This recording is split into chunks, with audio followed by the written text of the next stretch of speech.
حضرت اویس کرنی کی ولادت بسعادت یمن کے ایک گاؤں کرن کے قبیلہ مراد میں ہوئی۔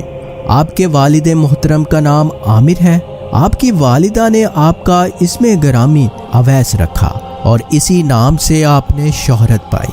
آپ کے والد محترم عامر کا انتقال آپ کے بچپن میں ہی ہو گیا تھا۔ آپ کی والدہ ماجدہ کافی ضعیف اور نابینا تھی۔ آپ کی والدہ کا نام برار بیان کیا گیا ہے۔ آپ کی عمر کا زیادہ تر حصہ اپنی والدہ محترمہ کی خدمت میں ہی گزرا۔ کرن یمن کے نواح میں ایک چھوٹا سا گاؤں ہے۔ جب اس کی تعمیر کے سلسلہ میں کھدائی کی گئی تو زمین سے گائے کا ایک سینگ نکلا۔ عربی میں سینگ کو کرن کہتے ہیں، اس لیے گاؤں کا نام کرن مشہور ہو گیا۔ آپ کی پیدائش اس گاؤں میں ہوئی، اسی لیے آپ کے نام کے ساتھ کرنی پکارا جاتا ہے۔ بعض روایات کے مطابق آپ کے جسم مبارک پر کافی زیادہ بال تھے، اسی لیے آپ کو کرنی کہا جاتا ہے، اور کرنی کے معنی بال بھی ہیں۔ آپ کا حلیہ مبارک اس طرح ہے کہ آنکھوں کا رنگ سرخی مائل سرد اور رنگت گہری گندمی تھی۔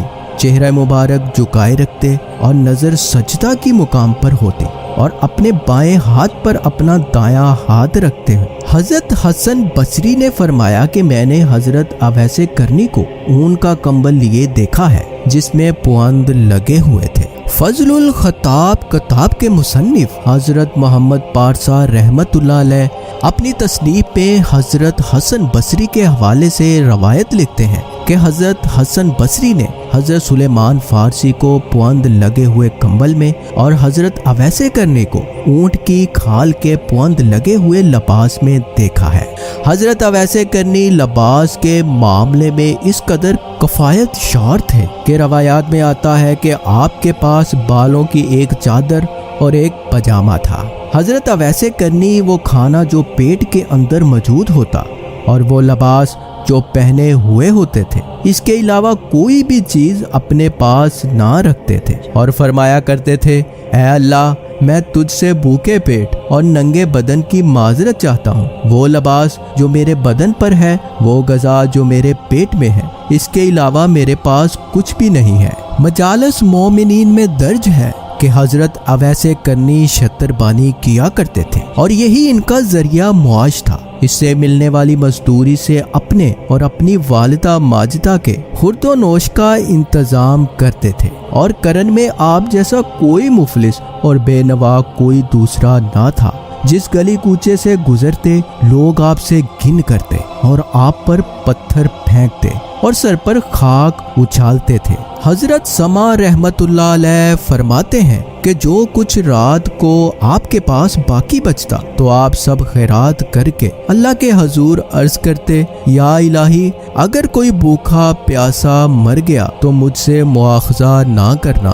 حضرت اویس کرنی عشق مصطفیٰ صلی اللہ علیہ وآلہ وسلم میں اس قدر مستور حال تھے کہ لوگ آپ کو دیوانہ سمجھتے تھے۔ عشق مصطفیٰ صلی اللہ علیہ وآلہ وسلم کا وہ جذبہ جو اویس کرنی کے قلب اطہر میں موجود تھا، طریقے انسانی میں اس کی مثال نہیں ملتی۔ آپ عشق کے اس جذبے پر فائز تھے کہ جسے دیکھ کر صحابہ کرام نے بھی رشک کیا۔ رسول اکرم صلی اللہ علیہ وآلہ وسلم کے باطنی فیض سے حضرت اویس کرنی کا سینہ منور تھا۔ یہ پروردگار عالم کا آپ پر خصوصی فضل و کرم تھا کہ اس نے اپنے پیارے محبوب صلی اللہ علیہ وآلہ وسلم کی محبت و عشق کی دولت سے آپ کے قلب کو مالا مال کر دیا تھا۔ اس باطنی فیض کے نور سے آپ نے حقیقت محمدی کی معرفت حاصل کی، وہ سر الہی جسے ہر کوئی نہیں پا سکتا، اسے آپ نے مدینہ منورہ سے دور کرن میں بیٹھ کر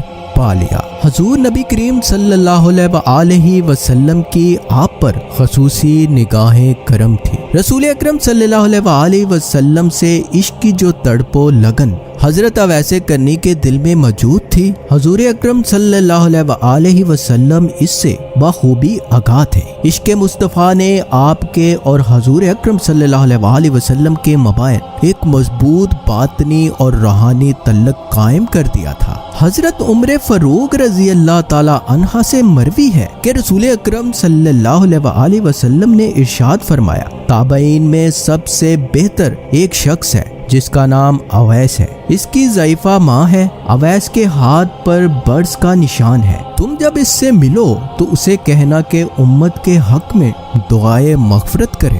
حضرت ابن سعد سے مروی ہے کہ رسول اکرم صلی اللہ علیہ وسلم نے فرمایا، تابعین میں میرا بہترین دوست اویس کرنی ہے۔ حضور اکرم صلی اللہ علیہ وسلم نے فرمایا، ایک شخص میری امت میں ہوگا جس کو لوگ اویس کرنی کہتے ہیں، اس کی مغفرت کی دعا سے قبیلہ ربی اور قبیلہ مزر کی بھیڑ بکریوں کے بال کے برابر میری امت بخشتی جائے گی۔ فرید الدین عطار اپنی کتاب تذکرہ اولیاء میں لکھتے ہیں کہ رسول اکرم صلی اللہ علیہ وسلم اکثر اوقات غروب آفتاب کے وقت صحابہ اکرام کے ہمراہ شہر سے باہر تشریف لے جاتے اور یمن کی جانب اشارہ کر کے فرمایا کرتے تھے، مجھے یمن کی طرف سے اللہ تعالیٰ کی خوشبو آتی ہے۔ رسول اللہ صلی اللہ علیہ وسلم ارشاد فرماتے ہیں کہ محشر کے روز 70,000 ملائکہ کے جلوس میں اویس کرنی جنت میں داخل ہوں گے اور وہ 70,000 ملائکہ آپ کے ہم شکل ہوں گے تاکہ حضرت اویس کرنی کی شناخت نہ ہو سکے، صرف اس شخص کو اس کی شناخت ہوگی جس کو اللہ تعالیٰ ان کے دیدار سے مشرف کرنا چاہے گا۔ یہ اس وجہ سے ہوگا کہ آپ نے اپنی ساری زندگی خلوت نشین ہو کر اور مخلوق سے پردہ پوشی اختیار کر کے محض اللہ تعالیٰ کے لیے عبادت و ریاضت میں صرف کی۔ حضرت ابو ہریرہ سے روایت ہے کہ سرکار دو عالم صلی اللہ علیہ وسلم نے فرمایا، اللہ تعالیٰ اپنے بندوں میں سے ایسے برگزیدہ بندوں کو دوست رکھتا ہے جو دنیا داروں کی نظروں سے پوشیدہ رہتے ہیں، ان کے چہروں کے رنگ سیاہ، پیٹ ساتھ لگے ہوئے، کمریں پتلی ہوتی ہیں اور وہ ایسے لاپرواہ ہوتے ہیں، اگر بادشاہ بھی ملے اور ان سے ملاقات کی اجازت طلب کرے تو وہ اجازت نہ دیں، اگر مالدار عورتیں نکاح کرنا چاہیں تو نکاح نہ کریں، اگر گم ہو جائیں تو کوئی ان کی جستجو نہ کرے، اگر مر جائیں تو ان کے جنازے پر لوگ شریک نہ ہوں، اگر ظاہر ہو تو ان کو دیکھ کر کوئی خوش نہ ہو، اور اگر بیمار ہوں تو کوئی مزاج پرسی نہ کرے۔ صحابہ اکرام نے دریافت کیا، یا رسول اللہ صلی اللہ علیہ وسلم فرمائیے وہ کون ہے؟ فرمایا وہ اویس کرنی ہے۔ صحابہ اکرام نے عرض کیا کہ یہ اویس کرنی کون ہے؟ فرمایا اس کا حلیہ یہ ہے کہ اس کی آنکھیں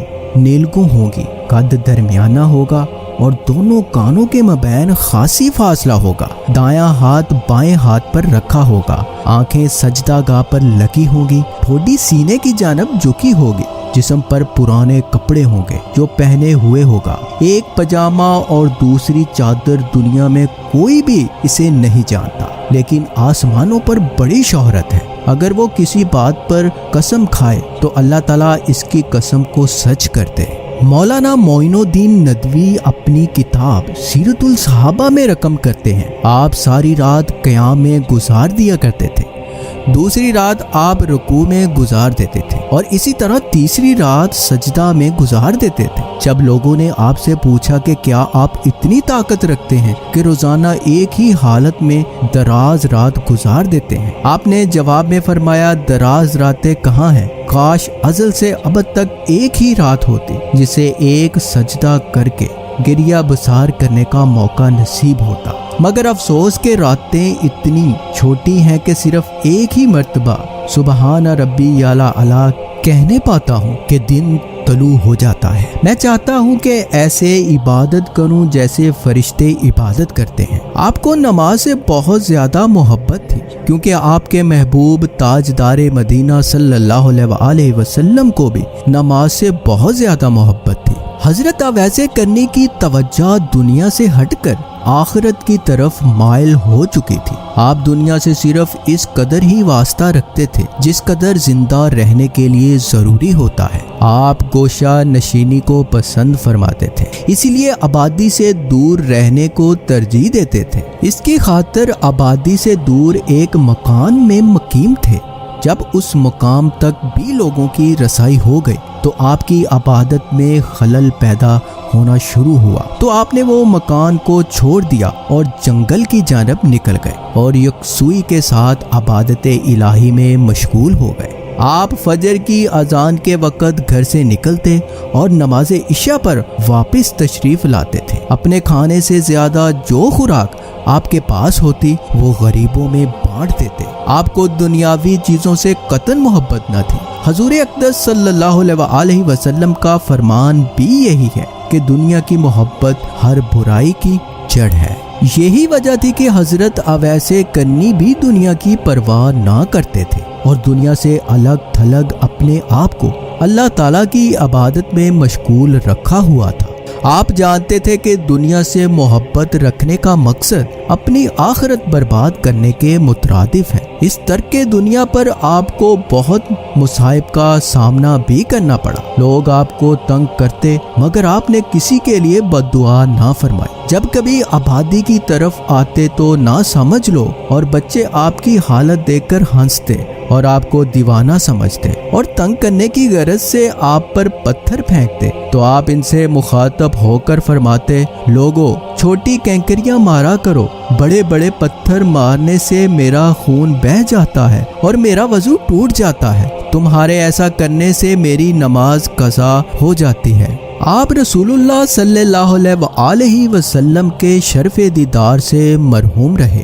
دربار نبوی صلی اللہ علیہ وسلم میں حاضری نہ ہونے کی وجہ آپ کی والدہ ماجدہ بھی تھیں جو ضعیفہ اور نبینہ تھیں اور آپ کو خود سے جدا نہ ہونے دیتی تھی۔ آپ دن رات ان کی خدمت و اطاعت میں رہتے تھے۔ قرآن کریم میں اللہ اور اللہ کے رسول کی اطاعت کے بعد والدین کی اطاعت و خدمت کا حکم اکثر ملتا ہے، اسی لیے آپ حکم ربانی کے پیش نظر والدہ کی خدمت میں رہنا ضروری سمجھتے تھے۔ آپ استطاعت نہ رکھتے تھے کہ والدہ کے ساتھ رسول اکرم صلی اللہ علیہ وسلم کی خدمت اقدس میں پیش ہو سکیں اور نہ ہی ان کو ایک لمحے کے لیے تنہا چھوڑ سکتے تھے، اسی لیے آپ زیارت نبوی صلی اللہ علیہ وسلم سے مرحوم رہے۔ دیدار جمال مصطفیٰ صلی اللہ علیہ وسلم کے شوق اور عشق حبیب خدا نے حضرت اویس کرنی کو انتہائی بے قرار کر دیا۔ آپ ماہی بے آب کی طرح تڑپنے لگے تو ایک دن ہمت کر کے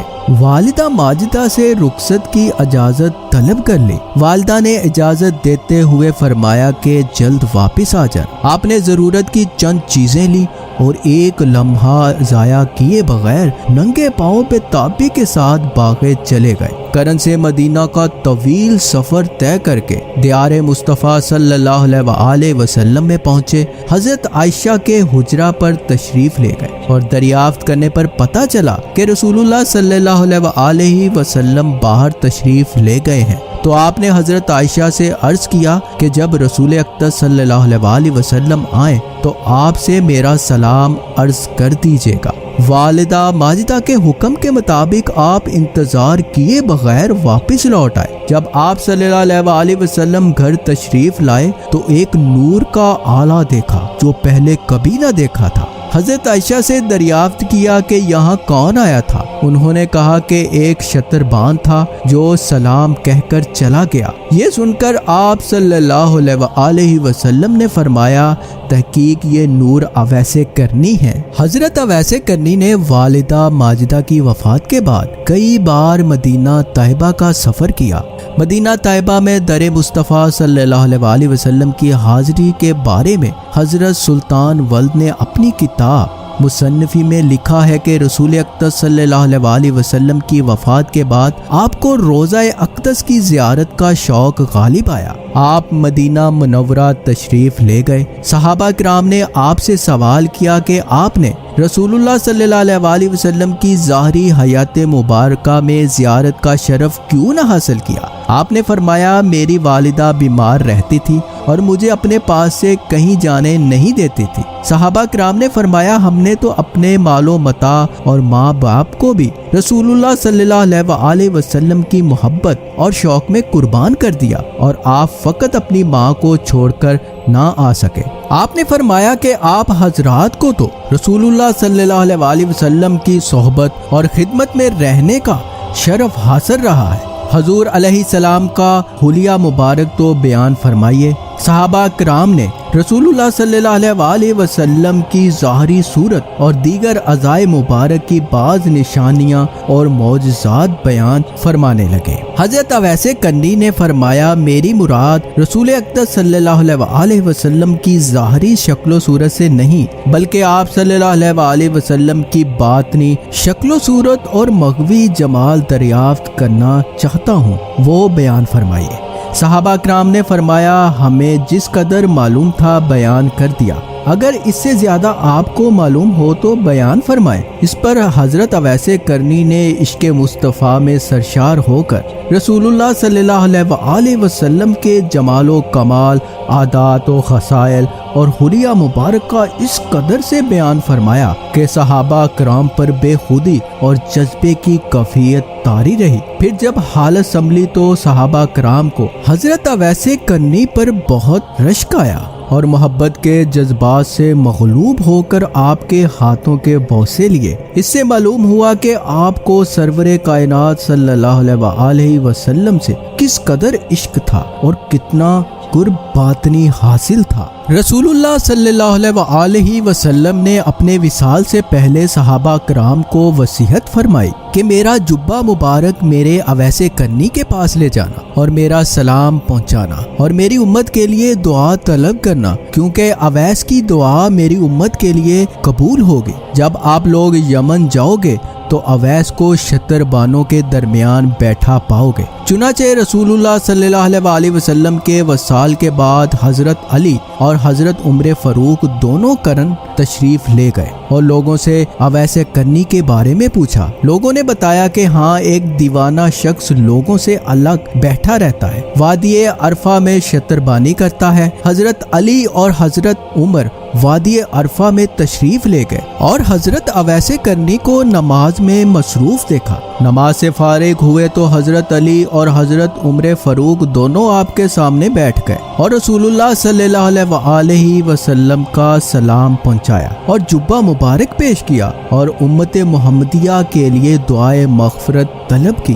حضرت اویس کرنی نے جبہ مبارک چوما اور سر سجود ہو گئے اور روتے ہوئے مناجات کی، یا اللہ تیرے محبوب کا جبہ مبارک اس وقت تک نہ پہنوں گا جب تک امت محمدیہ بخشی نہ جائے۔ تیرے محبوب صلی اللہ علیہ وآلہ وسلم نے یہ کام میرے ذمہ لگایا ہے۔ غیب سے آواز آئی کہ اتنے ہزار لوگوں کو بخش دیا ہے۔ آپ نے کہا میں نے تو سب کی مغفرت طلب کی ہے۔ آواز آئی اتنے ہزار مزید بخش دیے ہیں۔ آپ اصرار کرتے رہے حتیٰ کہ آواز آئی اتنے امتی محمدیہ بخش دی گئی ہے جتنی تعداد میں قبیلہ ربی اور قبیلہ مصر کی بکریوں کے جسموں پر بال ہے۔